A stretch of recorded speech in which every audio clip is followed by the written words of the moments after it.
ဘာနဲ့ပါလဲလူယောက်ျားနဲ့လူမိန်းမနှစ်မျိုးပဲရှိတယ်အခုခေတ်ကယောက်ျားလည်းမဟုတ်မိန်းမလည်းမဟုတ်အထီးလို့အမလို့ကောင်းနေမပါဘူးလားဘုရားဖန်ဆင်းတော့အထီးလို့အမလို့ပါလား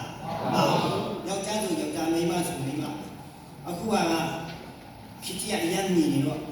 မျိုးဖြစ်တယ်အဲ့တော့ဘုရားတွေလည်းအများကြီးရှိတယ်အဲ့တော့ဘုရားတွေကိုသူ့ရဲ့အမျိုးအစားခွဲလိုက်တဲ့ခါမှာဘယ်နှမျိုးရှိပဲထင်ဘာနဲ့ပါပြီမ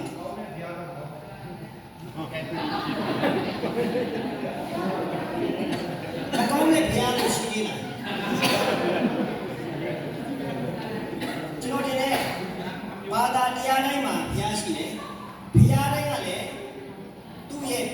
သင်ကြားမှုတုံ့ပြန်မှုအားလုံးကမကောင်းဘူးလားကောင်းပါဘူးအားလုံးဘုရားရဲ့အားလုံးမှာသူ့ရဲ့တုံ့ပြန်မှုတွေအားလုံးက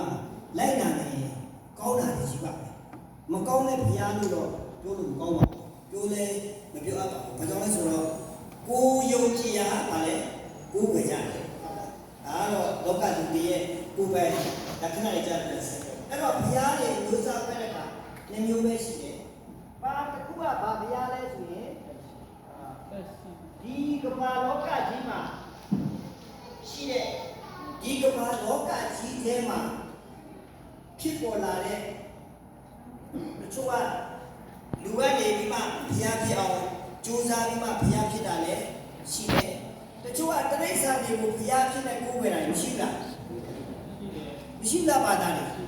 ရှိတယ်အများကြီးပဲဥမာကြားကိုကိုယ်ဝယ်တာရှိတယ်စင်ကိုကိုယ်ဝယ်တာရှိတယ်မွေကိုမကိုယ်ဝယ်ဘူးလားမွေကိုလည်းဘုရားဖြစ်တဲ့အဒီတာမအထုအမြတ်ထားတာတွေအများရှိတယ်တရိစ္ဆာန်တွေကိုလည်း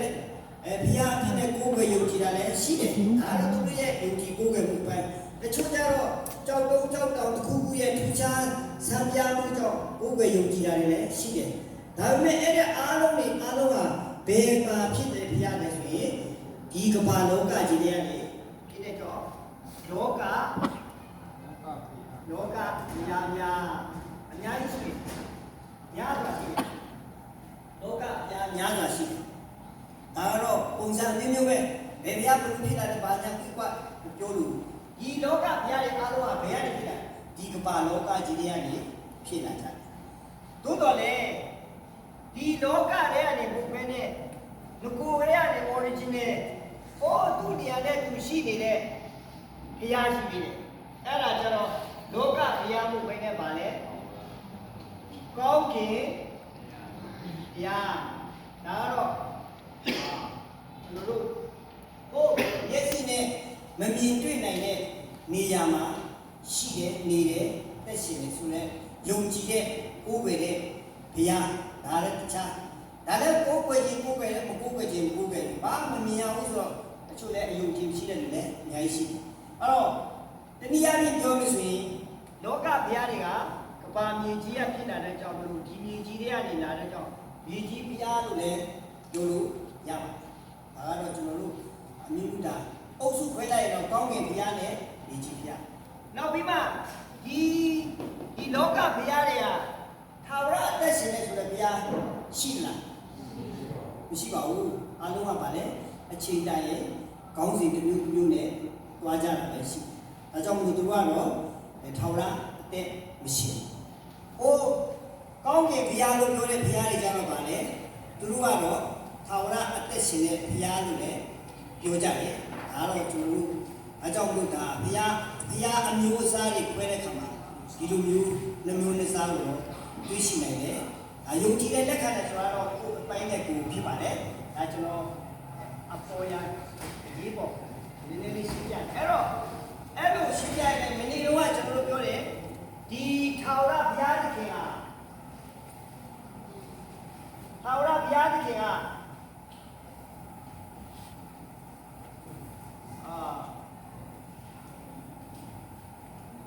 အင်္ဂလိပ်လိုခေါ်တော့ဘယ်မှာနေလို့ပြောလဲထာဝရကောင်းကင်နိုင်ငံတော်မျက်စိနဲ့မြင်နိုင်တာအဲ့ဒီကောင်းကင်နိုင်ငံတော်ကိုအင်္ဂလိပ်လိုကြတော့ဘယ်လိုရေးလဲပါလေHeaven H-E-A-V-E-N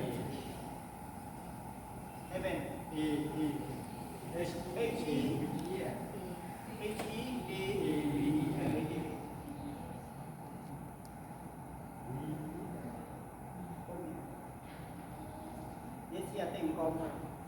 ပဲဒါကတော့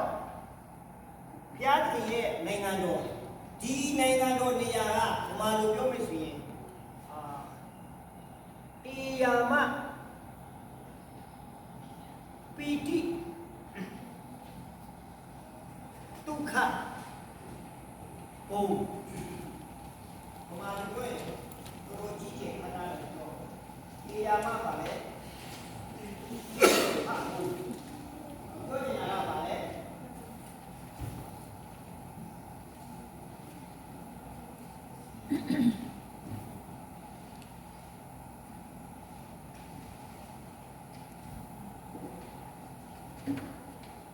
ဒါကတော့တကယ်ကိုဘာပုံလဲဝမ်းမြောက်ဖွယ်ရာအေယာမဆိုတာကဘာလို့ကလားဒီပါဠိလိုပြောတာပီတိဝမ်းမြောက်ဖွယ်ပါဠိစကားလိုပြောထားတယ်တကယ်ကိုဝမ်းမြောက်ခြင်းနဲ့ပြည့်စုံတဲ့နေရာဒုက္ခပုံဒါကို heaven သူ့ရေးတဲ့က H အကြီးနဲ့ရေးတယ်ဒါမဲ့တစ်ခါတလေကြတော့ the heaven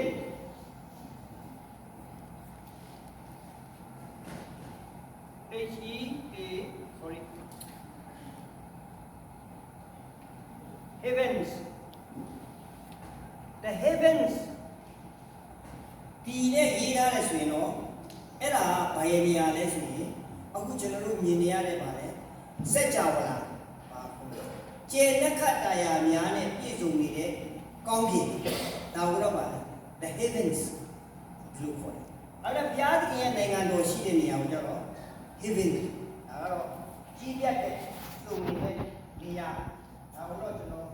အသေးစိတ်အခြားမပြောတော့ဘူးဒါကျွန်တော်တို့အဲ့တော့ဘုရားသခင်ရဲ့နိုင်ငံတော်ဟာ heaven ကောင်းကင်နိုင်ငံတော်ဘယ်နားမှာရှိလဲဆိုတာလူမျက်စိနဲ့လူတို့ရဲ့ဉာဏ်မျက်စိနဲ့ဒီနေ့ဒီအောင်ရှာဖွေတွေ့ရှိနိုင်တဲ့မဟုတ်သေးပါဘူးဒါကတော့ဘုရားသခင်ရဲ့တကယ်အချမ်းညီတဲ့ပျော်ရွှင်ခြင်းနဲ့ပြည့်စုံတဲ့နေရာဖြစ်တယ်ဆိုတာဗမာလိုကျတော့အေယာမပီတိဒုက္ခဘုံဆိုတာမြန်မာ dictionary မှာတော့ဒီလိုရေးထားတာအခါနေကြ the heavens နဲ့ heavens အဲ့တော့ဒီနေ့ပြန်ပြီးမှမနေ့ကအဲ့လိုပြောတယ်ဘုရားသခင်ကတပါးတည်းသောဘုရားသခင်ဖြစ်တယ်အဲ့တော့ပထမဦးဆုံးဘုရားသခင်ကဘာမှဒီကမ္ဘာလောကကြီးမှာမရှိခင်မှာပထမဦးဆုံးဖန်ဆင်းတာပါလေမနေ့ကပြောတယ်ဘာလို့ဖန်ဆင်းလဲ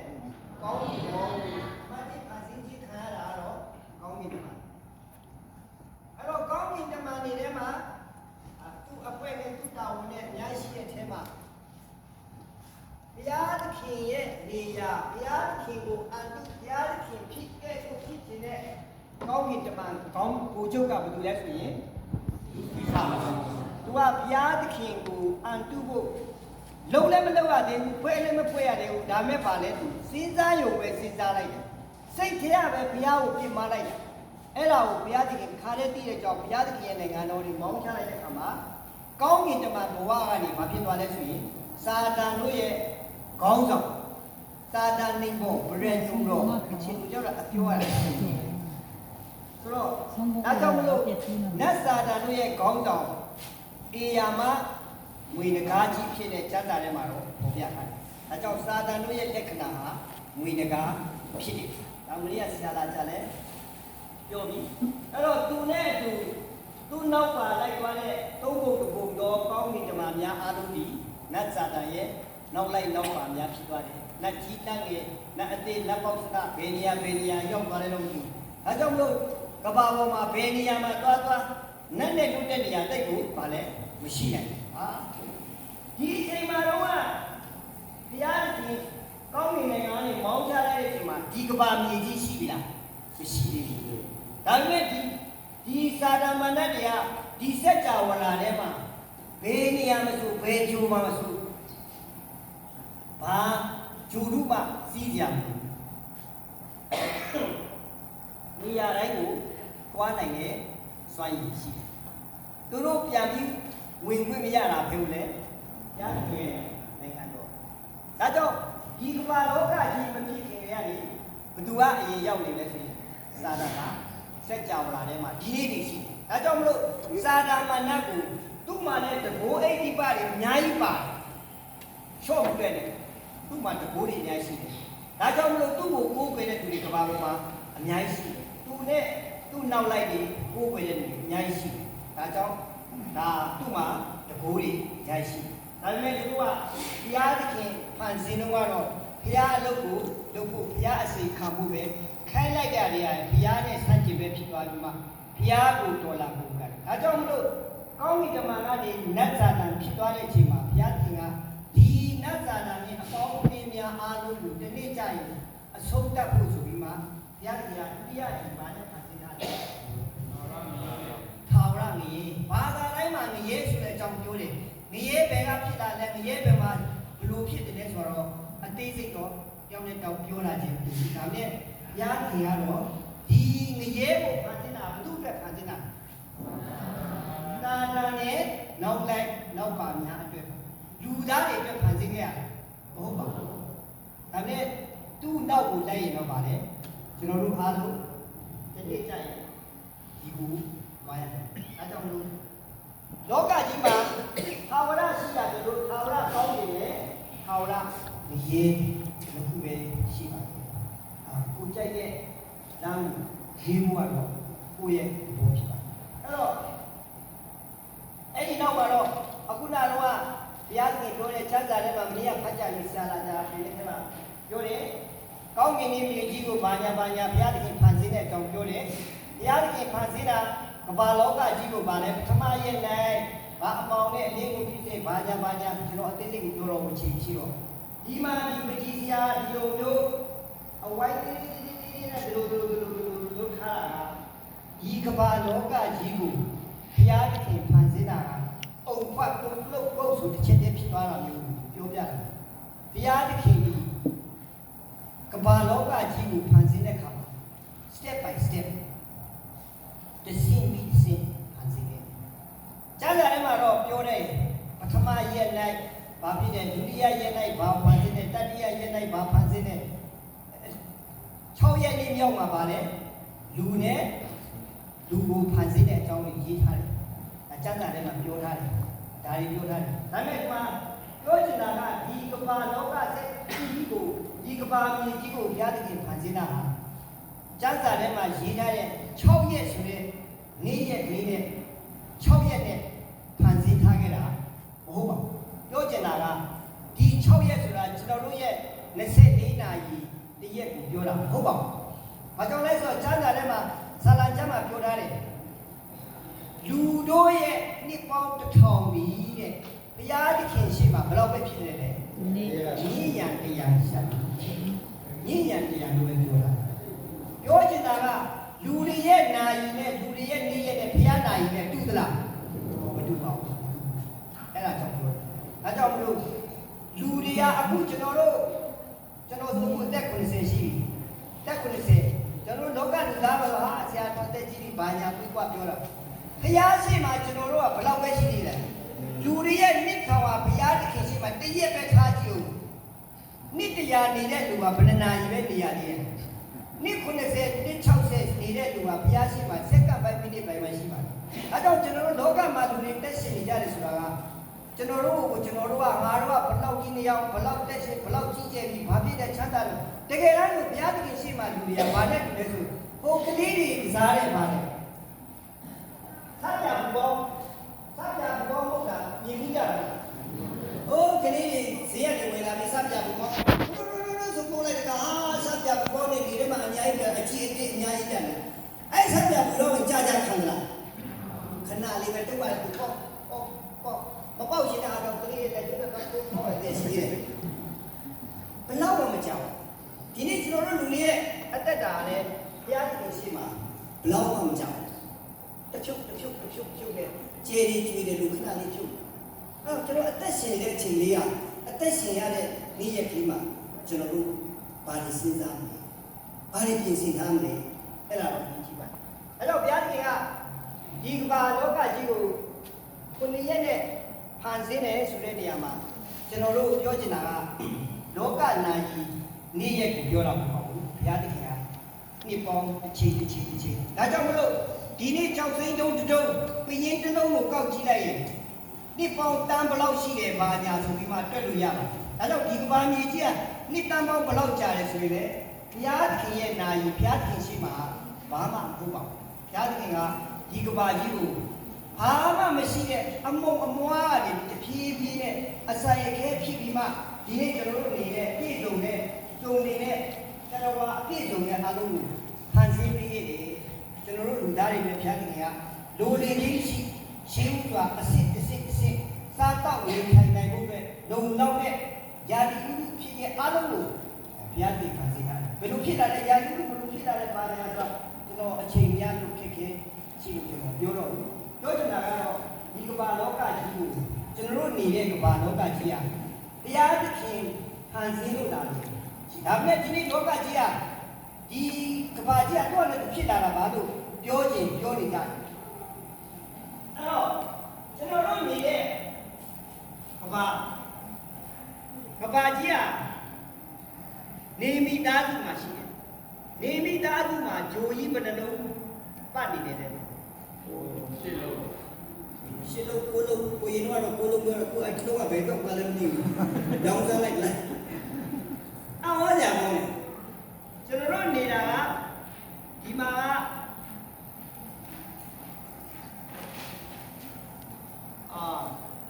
တော့မာဂျူရီဒီမှာကမာဂျူရီဒီမှာကဗီဒတ်ဒီမှာကကျွန်တော်တို့နေတဲ့ကဘာကြီးကျွန်တော်တို့နေတဲ့ကဘာကြီးကပါလေမြေသားကဘာတတိယလမ်းကြောင်းကနေနေကိုပတ်တယ်ဒါကနေမီကြီးဒါကကျွန်တော်တို့ဘာခေါ်မလဲဒါဒီကျွန်တော်တို့ကဝိဇ္ဇဆက်ကြောင်လာကြီးအများကြီးကနေမိသားစုနေဆိုတာကတကယ်တော့ဘုရားသခင်ရှိမှခြေလေးလုံးမရှိဘူးသူ့ရဲ့ခြေအများကြီးရှိတယ်မိသားစုတွေကကလစီညတကောင်ဘုရားတိကျမှကြည့်လိုက်ခြေစုံနဲ့ညမှာကြည့်လိုက်လို့အများကြီးတွေ့တယ်အဲ့တော့များကြတဲ့ဆက်ကြောင်လာကြီးကြီးဘုရားသခင်ဖန်ဆင်းထားတယ်ကျွန်တော်တို့ကနေမိသားစုတွေမှာတတိယမြောက်လမ်းကြောင်းကနေပတ်တယ်အော်ကြတော့ဒီတတိယမြောက်လမ်းကြောင်းကနေပတ်နေတဲ့ကဘာကြီးอ่ะဘယ်သူမှတန်လန်းနဲ့ပေါက်ပေးထားတာမရှိဘူးဘယ်သူမှလည်းဒီအစစ်ကျိုးလည်းမတွေ့အောင်ဒါပေမဲ့ဒီနေ့ချိန်ထိအောင်ဒီကျိုးတွေကသူ့လမ်းကြောင်းကိုမှန်မှန်ကန်ကန်နဲ့ကဘာကြီးဒီနေမင်းကိုဘယ်နှခါမှဘယ်နှစ်ပေါင်းဘယ်ရက်ပေါင်းဘယ်တော့မှတပတ်ပတ်တယ်ဒီပိုင်းရ365ဒီပိုင်းပုံမှန်ပဲပတ်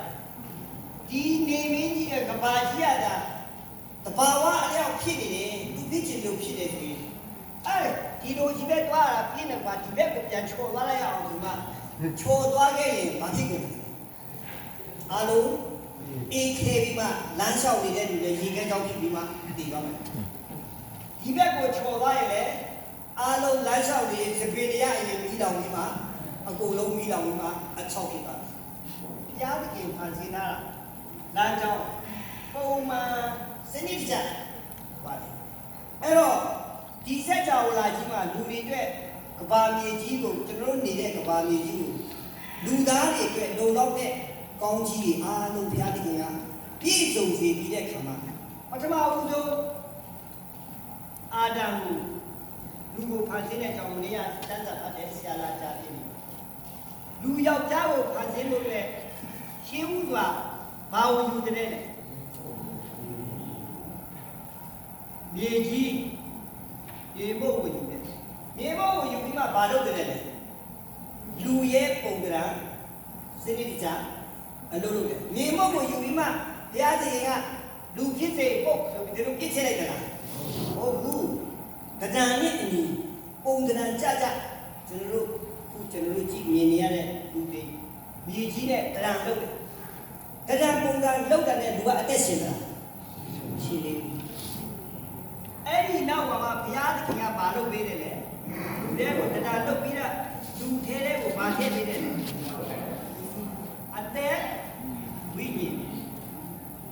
အသက်ဝိညာဉ်ထည့်လိုက်တဲ့အခါအဲ့ဒီရေကြီးနဲ့လုပ်တဲ့လူကဘာဖြစ်သွားလဲအသက်ရှင်လာတဲ့အမြတ် အဲ့ဒီလူကဘာပြန်ခံစားတတ်တယ်ဆိုရင်စိတ်ဆိုတဲ့ခံစားချက်ချစ်တဲ့မုန်းတဲ့ဘာညာကွေးကွာဘာညာအားလုံးကစိတ်ထဲမှာ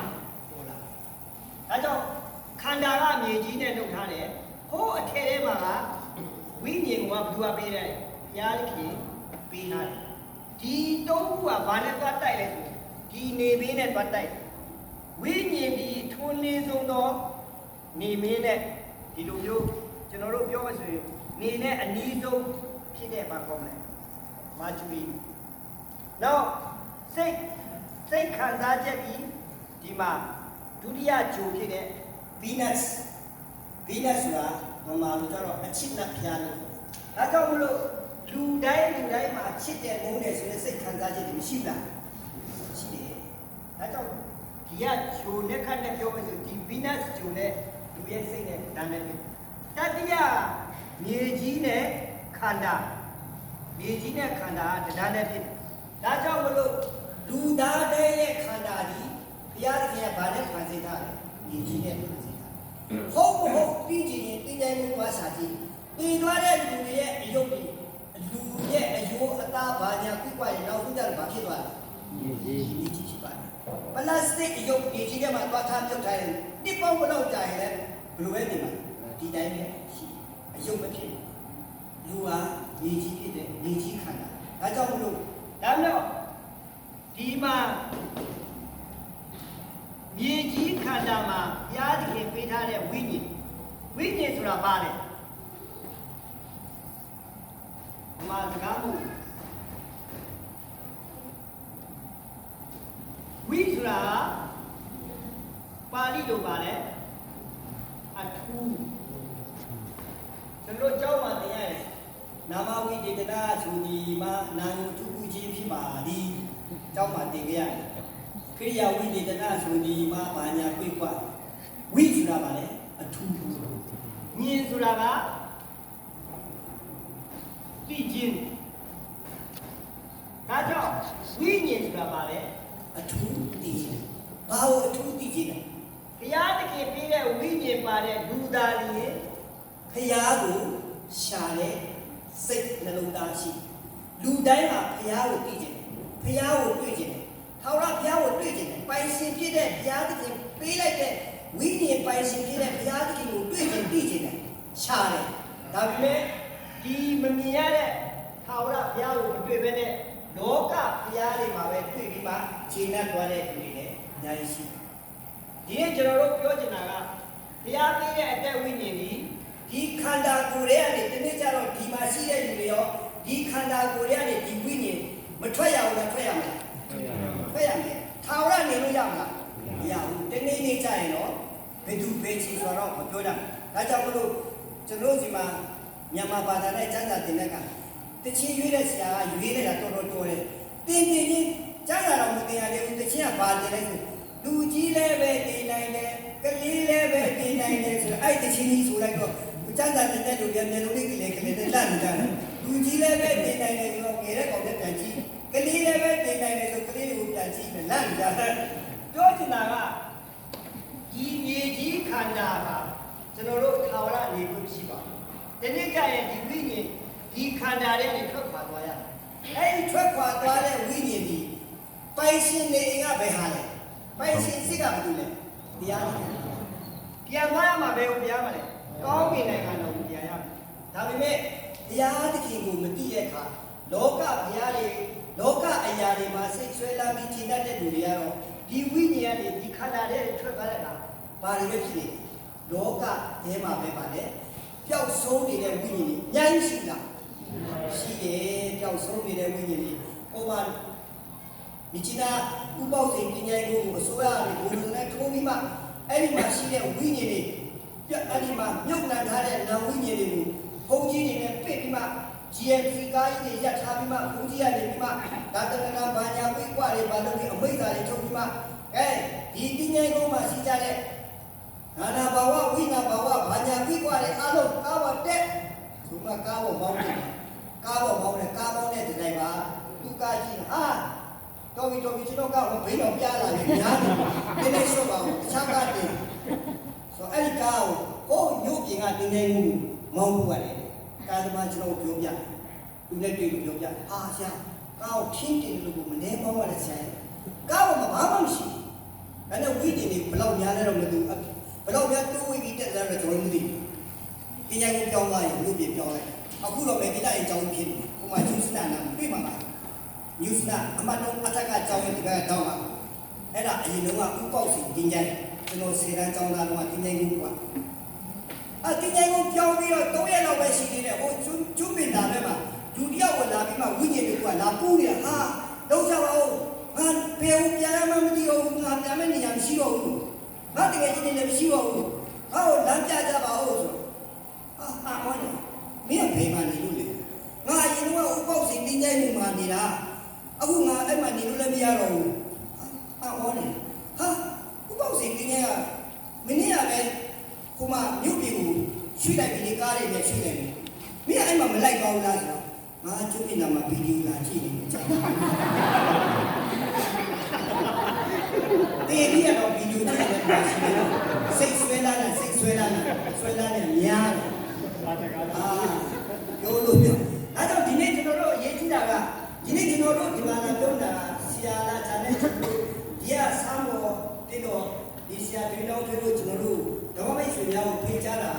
ခိရများလို့ပဲကျွန်တော်တို့ဟုတ်ပါခိရဘာသာဝင်ဖြစ်ဖို့ကျွန်တော်ပြောတာမိတ်ဆွေတို့ရဲ့တန်ဖိုးဖြတ်နိုင်တဲ့ဝိညာဉ်အပြောက်ဆိုးဖို့အတွက်ကျွန်တော်တို့ကတတ်ဆွမ်းသမျှညီမစားအဲ့တော့ဒီမှာတန်ဖိုးရှိတာဒီခန္ဓာမြင်ကြီးဒီခန္ဓာတန်ဖိုးရှိတာမရှိတာဘယ်လောက်ရှိလဲယောက်ျားရဲ့ခန္ဓာတန်ဘယ်လောက်ရှိလဲသိလားရတော့ဘယ်လောက်တန်လဲသိလားမသိပါဘူးမယုံရင်နှလုံးတော့ချုပ်ရောက်ကြည့်မယုံမှကြောက်ကြည့်စက္ကုန်းတဲ့ကတော့အနေသုံးရမယ်နှလုံးနဲ့ကြောက်ကဒီမှာပါလေဘူးပြောချင်တာဘယ်နှလုံးနဲ့ရောကိုကြတော့ပြောတော့မိန်းကလေးတွေလည်းမြောင်းရောက်တာခဏကို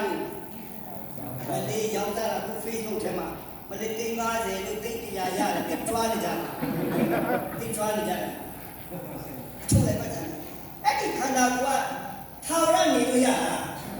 မရပါဘူးအဲ့ဒီတိတ်တရားမကုန်ရင်ဘာဖြစ်မလဲ AIDS ဖြစ်နောက်ဆုံးကြတော့ဟိုတဲကိုလေးထဲမှာနေပြီးမှဘူးမှလာတော့မကနိုင်တဲ့ပွားကြတော့မှာဒီခန္ဓာကဘလောက်ကြီးခန္ဓာရှိအသက်ကြီးလာတဲ့အရာပါလေပြည့်စုံသွားကြတခုမဟုတ်ဘူးတော့ယိုယွန်းသွားကြနောက်ဆုံးကြတော့ဒီခန္ဓာမြေကြီးခန္ဓာမြေကြီးတဲ့ဥပါလေမြေကြီးနဲ့ဖန်ဆင်းတာကမယုံလို့ရှိရင်နေ့လေနေပူတဲ့အချိန်မှာကျွန်တော်ခန္ဓာမြေကြီးဟုတ်ကိုကွက်ကိုပွတ်ပြီးမှကြီးထွက်လာကွက်ကိုစားကြည့်ပါဘယ်ရတာရှိလဲသိပါဒီခန္ဓာကိုယ်ကိုတိတ်ပါနိပညာရခွဲစစ်ဖြာဆန်းဖြာတဲ့အခါမှာမြေကြီးထဲမှာရှိတဲ့ဓာတ်အားလုံးတွေမှာရှိတယ်ဒါကြောင့်ဘုရားသခင်ဖန်ဆင်းတာဒီနေ့လူဘယ်ရဖြစ်လာတယ်ဆိုတော့လူအမျိုးမျိုးပြောကြတယ်ဘာသာတရားအမျိုးမျိုးတုံတင်ကြတယ်စက္ကန့်ထဲမှာရှင်းရှင်းလေးပြောတယ်မြေကြီးခန္ဓာကိုဘုရားသခင်ရဲ့အသက်ဝိညာဉ်နဲ့ပေါင်းလိုက်တဲ့အခါမှာအသက်ရှင်တဲ့လူဖြစ်လာဒါနဲ့ဟိုဒါဝင် theology ခေတ်စားတဲ့ရှင်ဒါဝင် theory ခေတ်စားတဲ့ကလူဆိုတာမြောက်ကဖြစ်တာမြောက်ကအစာရဝအဲ့လိုနေပဲထောက်ကနောက်ကဖြစ်ပြတဲ့အပြည့်တဲ့တိုးဝင်ကပြောက်သွားတယ်လူဆိုတာမြောက်ကဖြစ်တယ်ဆိုတော့ဒါဝင် theory အရက်ခေတ်စားတဲ့ချိန်ရှိခဲ့တယ်ဟိုကျွန်တော်တကယ်ရင်မြင့်ဝေပြောတယ်ဒီချနာမှာသူကလေဒီယိုပဲဆက်ပြီးသူဘေးကကလားဆိုင်ကလားအဲ့ဒါဝင် theory စာဖတ်ဟာဦးလေးအော်ကြောင့်ဘာလဲအခုမှကျွန်တော်သိတယ်ဘာလဲကွာဒီမှာလူဆိုတာမြောက်ကဖြစ်လာတာလေဒီမှာလူဆိုဓာတ်ပုံလေးနဲ့တွားပြတယ်ဟုတ်လားငါပြတာမဟုတ်အဲ့ဒီမှာအေးကွာလူဆိုတာမြောက်ကဖြစ်လာတယ်ဆိုတာတခြားလူတွေပြောရင်တော့ငါမယုံဘူးမင်းပြောတော့ယုံချင်တာလေမင်းကမြောက်မြောက်ကိုတူနေတာပဲအဲ့ဒါလည်းခဏစိတ်ထုံးပြန်ပြီးသွားတယ်ဒီနေ့ချိန်ဒီလူဆိုတာမြောက်ကနေဖြစ်လာတယ်ဆိုပြီးမှဘယ်မြောက်ကမှလာဝကယုံမှာမဟုတ်ဘူးလားရှောက်တာတွေ့ဘူးဘယ်သူမှ DNA စစ်ကြည့်ပါလူသား DNA နဲ့မြောက် DNA ချက်ပဲစစ်ကြည့်မတူပါဘူးဘုရားသခင်တိကျတိရစ္ဆာန်ကိုတိရစ္ဆာန်တတ်ဒါကြောင့်မလို့လူမှာ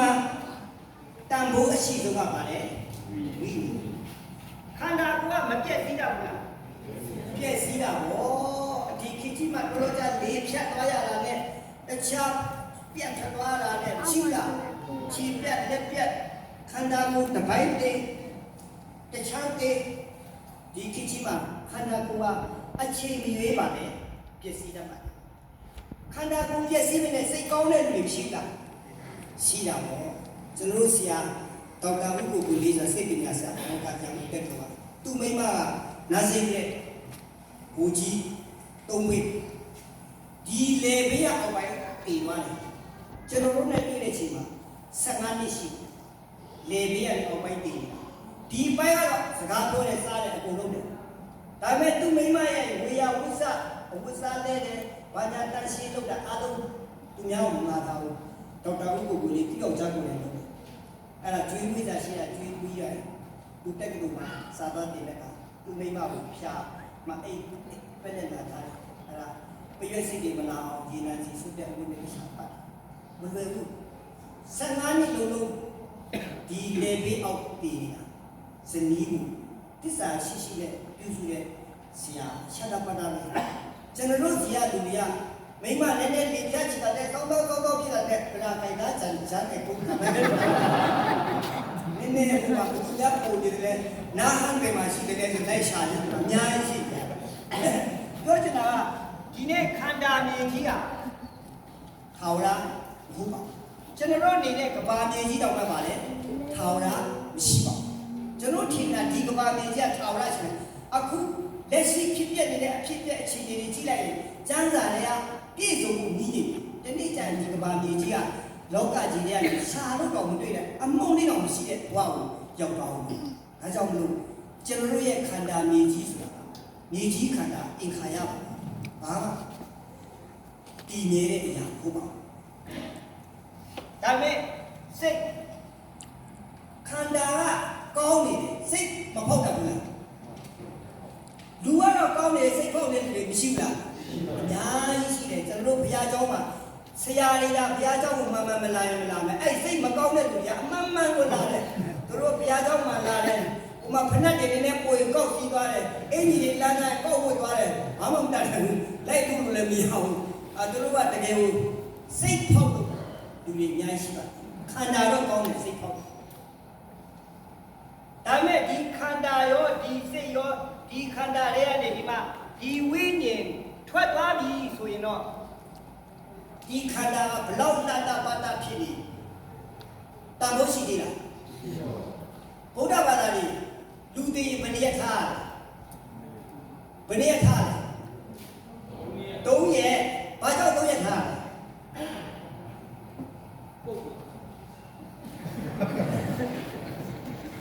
ဘယ်သူလုပ်ပြီးရတယ်တဲ့ဂေါရမရှင်တော်ဂေါရမခေတ္တကအင်မတန်ချောမောတတ်ပါတယ်ပြည်ပဇာမတယောက်ရှိအမလေးနာမည်ကြီးတာတယောက်ကိုတစ်ခါကွဲတူမှုကိစ္စရွှေစငွေစ100 150ပေးရတယ်ဆိုပဲကြည့်တို့မင်းကြီးမင်းသားတွေအဲ့ဒါတော့မှအဲ့ဒီခေတ်ကတော့ကာရာအိုကေတွေဘာလဲမရှိသေးဘူးဆိုကြတာအဲ့မှာကြည့်တို့ပျော်ပါဖို့ကိစ္စရွှေစငွေစပေးရတယ်အဲ့ဒါကိုဂေါရမကတည်တယ်နောက်ကြတော့အဲ့တော့ကြည့်တို့မှာတော့ AIDS ကအရင်ဘာ S နဲ့တေသွားလို့သူအဲ့ဒီချိုတိုမိုတိုပြည်ဒီဇာမတေပါလေတေတော့သူရဲ့ဒလိထုံးတာအရင်တော့တေရနဲ့ဥပ္ပပိခါလေးသွားချမယ်အဲ့ဒါဂေါရမတေဟေးချတယ်နှနေအင်းရှိပါထုတ်အဲ့မှာအလောင်းတရားပြေတာဟိုမှာနေပြီးမှတတ်လားဟိုကအင်းရှိပါထုတ်ပြီးမှလမ်းထားနေပြီးမှထားပြီး3ရက်ထိထားခိုင်းတယ်3ရက်ရောက်တဲ့ခါကျတော့ခေါ်လိုက်တယ်လာကြမင်းကြီးမိသားဘာညာပြီးတော့တထေးသားတွေအရင်တော့ဒီပြည်ဒီသာမကိုကြိတ်တူကြိုက်တဲ့ကောင်တွေလာကြတို့150မပေးနဲ့100ပဲယူပါကဲ100ပဲပေးအလိုက်ကြအနာပြောက်မလို့ဆုံးလာဟိုမှာဘာဖြစ်မလဲဟိုဟာတွေကအရင်တော့တတ်ပတ်တာတွေကဖောက်သွားပြီးမှဘာဖြစ်မလဲအပေါက်ရှိပြတဲ့ကအရင်ရွက်တွေလည်းထွက်လာပြီဆိုတော့အနတ်တွေကလည်းပါလေထွက်နေပြီ3ရက်ဆိုတော့အာမင်းတရားများလား50နဲ့ပြင်50လာကြ50နဲ့ကြည့်ပြီးပါ50နဲ့ကြောက်မလားနောက်ဆုံးကြတော့ပါလေတိတ်အလကားပဲယူကြပါပါမင်းတို့တိတ်ချစ်တဲ့လူပဲယူတော့ကြအလကားဆိုဘယ်သူမှမယူကြအဲ့ဒီမှာဂေါရမလူရဲ့ခန္ဓာဆိုတာဒီလိုပဲ တင်ခါရကိုဒီလိုဒီတိတ်တော့အရေးကြီးတာပါလဲဘောရမတင်တန်းပေးခဲ့လို့ဒီနေ့ထိအောင်3ရက်ထားတယ်ဒါနဲ့ခက်တဲ့ဖြစ်နေသွားပြီ3ရက်မကောက်ဒီ9ရက်ထားလို့ရတယ်ဘာလဲဒီကိစ္စတွေမှာထည့်ထားလိုက်တာဒါကြောင့်အခုချိန်မှာလဲအေးချမ်းချမ်းနေကြပါလေလို့သိမပြောနဲ့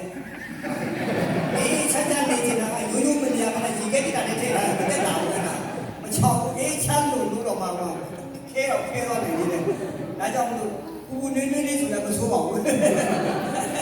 အေးချမ်းချမ်းနဲ့လွားတဲ့ပြီးတော့ဟလာအေးချမ်းချမ်းနဲ့ကြောက်ကြတော့ပြောချင်တာကလူမာတန်ဖိုးရှိကြောတာပါလေဝိညာဉ်ကိုတန်ဖိုးဖြတ်လို့ရရောင်းစားလို့ရအစားထိုးလို့ရရဘူးကျွန်တော်အဖေတည်သွားပြီကျမ်းစာထဲမှာတော့ပြောတယ်လူကိုဘုရားသခင်ကဖန်ဆင်းတဲ့ကမြေမုန်းတဲ့တရားလုပ်ပြီးနှာခေါင်းကနေဇီဝအသက်ကိုမှုတ်သွင်းလိုက်တယ်လို့ကျွန်တော်ကျမ်းစာအခြေစီမဖတ်ပြတော့အဲ့လိုမျိုးကျမ်းစာထဲမှာရေးထားတယ်ဇီဝမှုတ်သွင်းလိုက်ဆိုတော့လေညမှုတ်တယ်လို့ငါတို့ဖေတည်သွားရင်နေထိုးတဲ့နဲ့ပြန်ထိုးရရအောင်ပါရှင်းလားမရှင်းပါဘူးလေမမှုတ်တာဘာထဲရတယ်ပြန်လေတာဝိညာဉ်အဲကြောင့်လူခန္ဓာဘလောက်ကောင်းကောင်းစိတ်တွေဘလောက်ကောင်းကောင်းပညာဘလောက်တက်တက်ပတ်စံဘလောက်ရှိရှိဒီခန္ဓာတွေကဒီဝိညာဉ်ထွက်သွားလို့ဆိုရင်ဘာသာလို့ရှိနေတယ်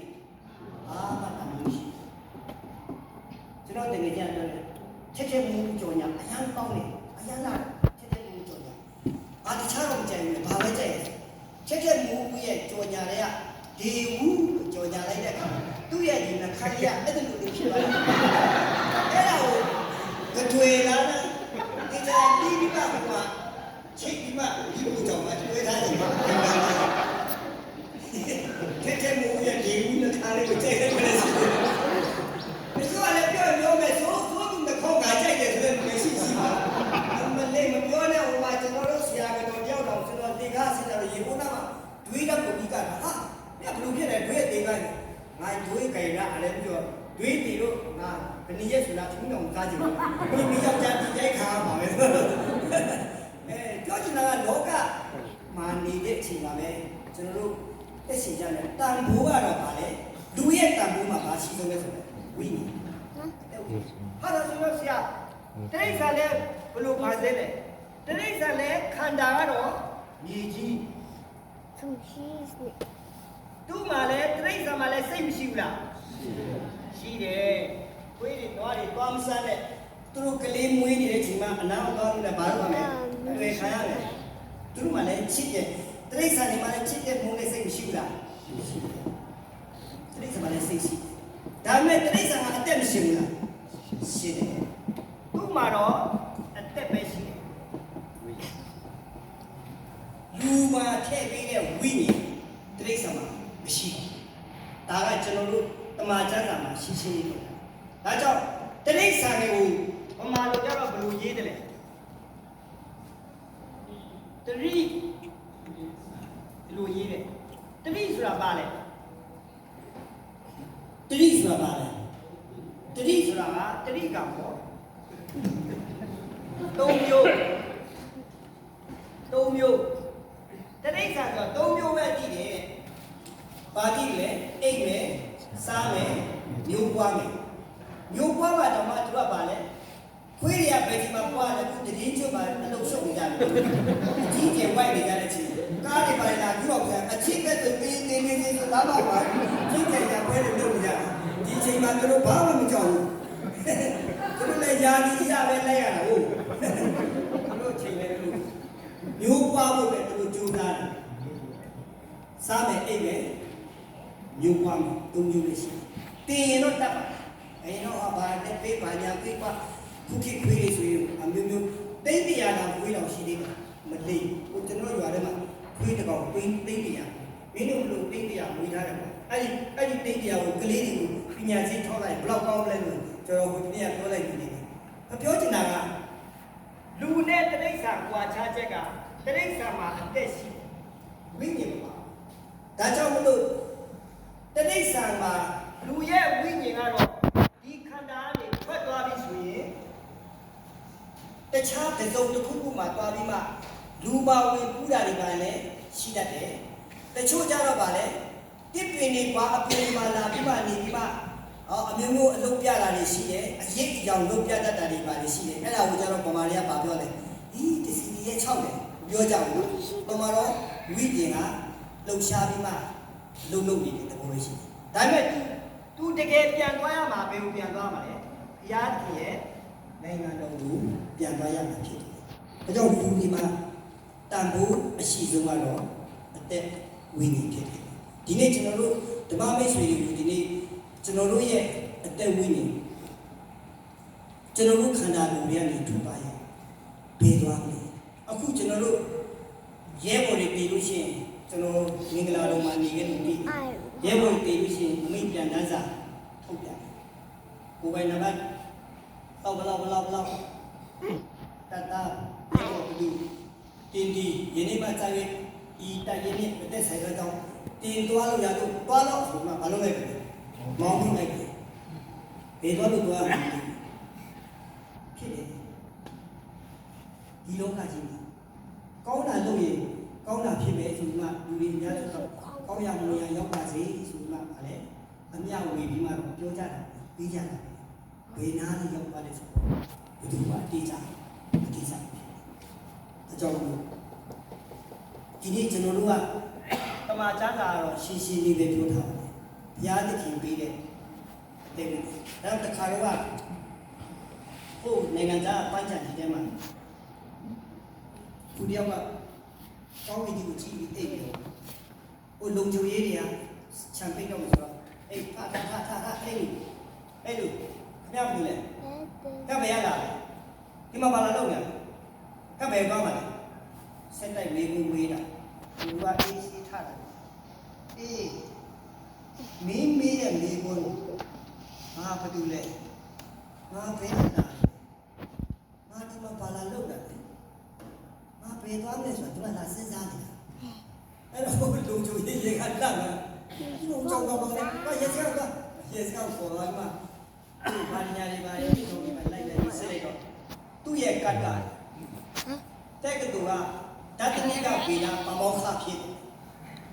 တကယ်ပညာရှင်ဖြစ်တော့ဒီနေ့ကျွန်တော်တို့ကအဲ့ဒီပညာရှင်စဉ်းစားလို့ကျွန်တော်ဘယ်လိုလဲကျွန်တော်လူကတကယ်ဒီနေ့လောကမှာလူအစ်ရောရှိတယ်လားဒီနေ့လူလောကမှာကြည့်လိုက်လူအများကြီးရှိတကယ်လူရဲ့စားတော့မရတဲ့လူတွေအများကြီးရှိလူဖြစ်တချို့တွေကလူလိတ်ပိတ်ခါရတဲ့ဆုရှက်ခဘဝကိုယုံကန်နေရတဲ့လူတွေရှိတယ်တကယ်လူသားဆန်ဆန်လူသားစိတ်ဆက်လူရဲ့အဘာဝကိုနားလည်ပြီးလူလိုနေတတ်တဲ့လူကဒီကဘာကြီးမှာဒီလောကမှာတော်တော်ရှားပါတယ်လူလိုနေတတ်တဲ့လူမှန်တော့လူစစ်စစ်တဲ့တချို့တွေလူတော့မပြောတဲ့တတိဆန်တော့မှမင်းရပဲမှာ၃နှစ်တမီလေးနဲ့တစ်နှစ်ကလေးလေးကိုလာမေးမှလာချတယ်ခဏလေးကြည့်ထားပြီးဘာတော့ဝယ်လဲလို့ပဲဆိုမိမခေပြေးသွားတယ်တက်ဆက်ရတော့အပီမှာအဲ့ဒီမိမဘာလို့လဲဆိုလိုက်ရှာပြီးမှခုစားနေတယ်တရိစ္ဆာန်တွေတော့သူတို့ခွေးသူပြစ်ထားလာမပြစ်ဘူးကြောင်နေတော့မှသူတို့ကလေးမွေးတဲ့နေရာမှာသွားမထိလိုက်တဲ့တခါလဲချီပြီးတနေရာပြန်ပြောင်းသွားတာဒီနေ့တချို့တွေကလူစိတ်ရှိတဲ့လူတွေမရှိဘူးလားဒီနေ့ဒီခေတ်မှာလူစိတ်ပြောက်တဲ့လူအများကြီးရှိပါတယ်လူစိတ်ပြောက်ကိုသားသမီးကို